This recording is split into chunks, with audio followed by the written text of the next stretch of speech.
nous toutes et nous disons bienvenue sur Chanel Conseil Santé avec MJ. C'est toujours un honneur pour nous faire causer avec vous sur ça qui vient pour vous avec la santé. Ce jeudi, nous allons parler de un bagage qui est très important parce que si d'ici fait que mettez un nouveau guide, un nouveau guide de yo sur ça qui vient pour vous avec question mettez masque ou pas mettez masque. Est-ce que si vous prenez vaccin ou pas besoin de mettre masque? Le ou parmi un paquet de monde, par exemple, si vous allez à l'église ou bien si vous allez dans un basketball game, est-ce que vous êtes obligé de mettre masque? Si vous prenez tout vaccin, yo, oui ou non? Après tout ça, mais avant de parler de ça, nous demandons autant pour abonner sur channel là, partager channel là, peser petit doigt de gros pouce là et pas oublier peser notification hein, pour capable joindre chaque fois nous mettons une vidéo dehors, pour capable joindre notification que nous mettons une vidéo dehors. Souhaitez de passer une bonne semaine et souhaitez week-end ou fantastic. So, welcome tout le monde sur Conseil Santé avec MJ. Jeudi, ça nous va parler là, c'est très très important parce que il y a des gens qui ont à faire en pile parle en pile sur ça, qui tout c'est dans les médias, qui c'est dans l'école, qui c'est l'église, en zami ak zami, en pile monde a parlé, bay opinion yo sur ça qui a passé, parce que en pile monde, moi-même personnellement, m'étais surprise par ça qui a passé, ça te fait réellement étonné, le yo te dit le genre dit là, euh, parce que si d'ici just paraît li dit, si ou vacciné, ou prend tous les deux vaccins yo, ou pas besoin de mettre masque et l'eau aller en côté en public. Ça, c'est ça, yo dit. Alors, moi-même, moi-même personnellement, moi pas la même, me prend 5 vaccins, me toujours continuer à mettre masque. Une raison fait m'a pas encourage pour continuer à mettre masque, c'est parce que gen pile variant k'ap vini sou marché à chaque jour. Et variant sa yo, on nous pas connaît si tout couvri en bas vaccin yo. So, s'il pas couvri, c'est ça qu'il faut ka ouais. So, ap suivre, ou pou gen pile moun qui prend vaccin malgré ça, yo prend COVID-19. So, ça veut dire, comme nous t'ai déjà fait une vidéo, nous parlons en long et en large de vaccin yo, comment yo ka aide yo, et how far help la ka arrive tout.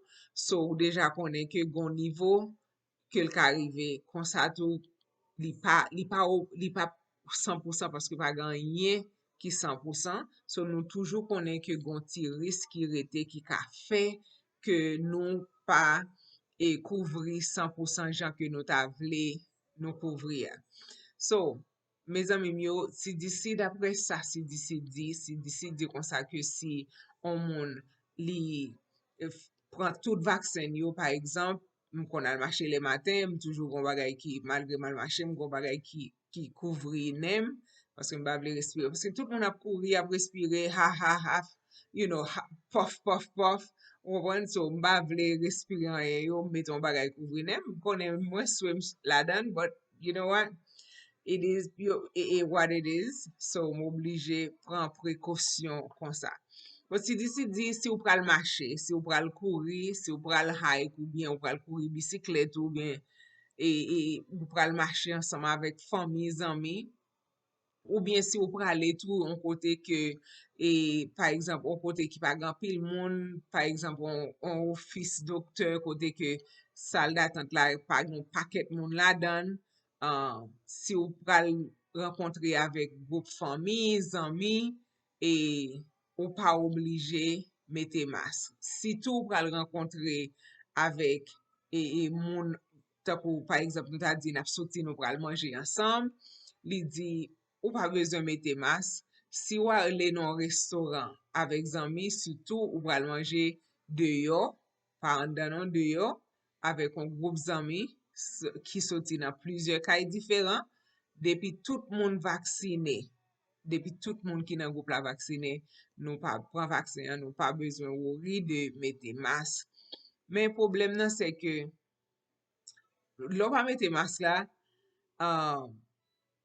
si on moun gen, ou still gen risque pour prendre si strain li gen, li pas couvrir en bas vaccin on prend parce que nous connaissons chaque vaccin yo gen efficacité pa yo, chaque fait job pa yo, malgré overall job yo fe ya, li semblable, men malgre sa, stil gen yon chans ke gon variant on moun gen dwa genyen, li bon kote ou, e vaksen ou pran, li pa kouvril. So, si li pa kouvril, sa vin mette ou an danje pou pran.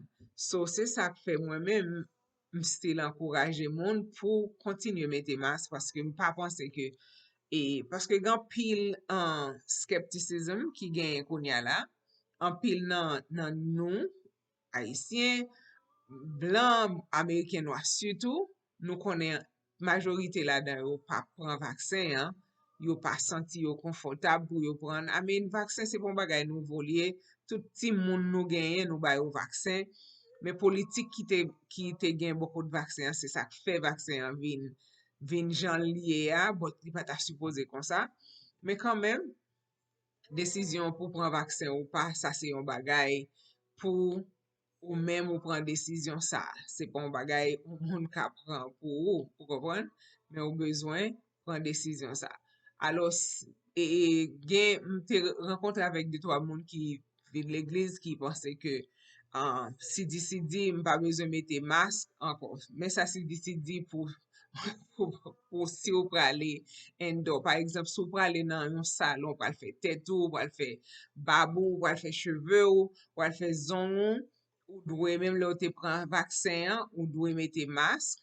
Si ou pral yon kote an dan, ou pral shopping, ou pral nan museum, ou bien ou pral nan on kote ki gan pil moun, ou bien ou ta kote ki gen transportasyon publik, ou repran, ou bien ou al nan mariage, ou al nan movie, ou al l'eglize se yon nan kote ke si di, ou dwe mette masko paske gon paket moun ki an dan.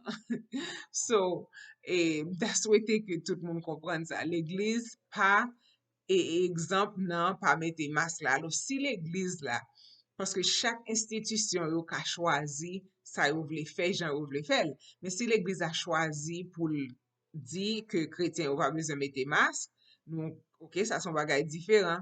Sel sa m souwete ke li pa pase menm javek l'eglize, l'eglize Miami, kote ke tout moun ki nan l'eglize a si telman te gen korona nan l'eglize a yo, l'Etat oblige ferme l'eglize a. Mta souwete, sa pa pase kon sa. So, nou pa fe neglijans, men nap suiv guide CDC, but nap suiv yo avek prekosyon nou men, paske nan fin jounen, pran soin tetou, pran soin moun ki bokoto la, kèr pou moun ki bokoto la, se sa ki important. Se sa ke mde yon ti jan, jan revin avè la li yon ti jan choke m paske m pa panse ke yo te dwe la gel kon sa, jan ou la gel la, konti mèsyo a di, wada la gel kon sa, se disi, so fèm kon sa. Paske jan ou la gel la, paske fò kon konen ke lò ap vive avèk lòm, ou pa ket moun ki pa bjam di ou verite avre. Si moun nan vaksine ou pal pa bjam di ou verite a 100%. So, ou pa kalman del, bon mwen 4 vaksin ou. Se sa ke ka fe, nou ta believe ke ou vaksine ou pa, but se pa tout moun kap gen ansan avèk yo, se pa tout moun ki ap kè pou poutel. So, tande bien, mes amis.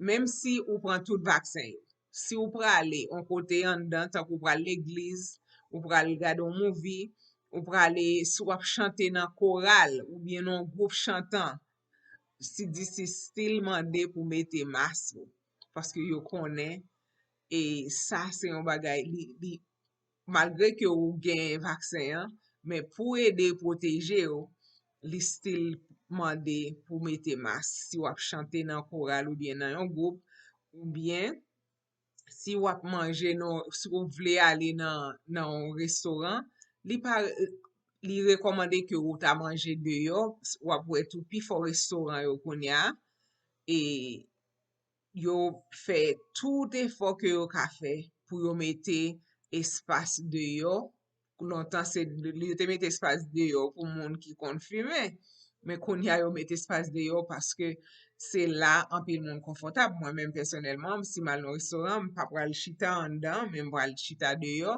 paske m konen gen plus ventilasyon, ventilation, gen plus air kap degaje, li pa rete en plas, li gen la circule around, so m prefere sa ou liye pou mta chita an dan nan yon restoran. So, me zanmim yo, ma mande nou pou nou toujou kenbeje nou ouve, toujou konen ke gen de prekosyon, gen de bagay, se selman ou menm ki ka fel pou tèt ou, tan pou pran soin tèt ou, kontinye lave men, on kontinye mette mask ou, menm lò pran vaksen, on kontinye mette mask ou, sütou lè ou rive an dan, paske mpa kont sou tan de ekip Yankee ki jwe an baseball la, kote ke 8 jwe la dan yo, malgre ke yo vaksine, men 8 jwe yo still pran COVID-19. So, e se pa yo selman, go paket lot kote sa aprive, moun nan fin pran vaksin malgre sa. Li vin lage tet li, nepot koman, so nan fin neglijans li vin end up pran COVID-19. So, mpense li important pou nou pran prekosyon, pou nou pa kite bagay sa yo rive nou. Alo, men bagay la se ke proteksyon nou ap soti nan men bon Diyo, l pa ap soti nan men person lot moun, men nou men, si sa pou nou fe a fok nou fel, yon fason pou nou, pou bon Diyo li men li ka ede nou. Paske sonje sa la Bib di veye priye. Li pa di priye avan, non? Sa son ba ki trez important map ki to avel. Li pa di priye avan, non? Di veye priye. So, sa ve di pandon ap priye ya, ou suppose gonje ouve pou ap veye tou, paske se pa bon Diyo kwa sot nan siel la pou vin fè on seri di bagay pou, men se job ou pou fè jan de bagay sa yo. So, e takou pran prekosyon ki nesesè yo, yon fason pou evite yo pran maladi COVID-19. So, fami myo, se te zanmi yo, Miss Mebrina ki ta fè ti koze avek ou sou zafè COVID. Pabliye sou bezwen nèmpot prodwi atomi, pabliye. Wap ven numero telefon nou la, voye mesaj pou nou kapab fè aranjman pou nou, ou te metre te nèmpot kote nou ka fò jwen ni, san problem, sa ve di, kelke so a peyi wap fonksyone ya, ou wap viv la, nou ka fè ou jwen ni, e nap di ou sa pou fè. So, pon soin tèt ou, mwen reme ou m'apresye ou, m'swete ke bon Diyo beni ou, e pran soin ou ak tout fami ou. Mersi tout moun, nap wè lot semen pou yon lot video pare. Bonne semen tout moun.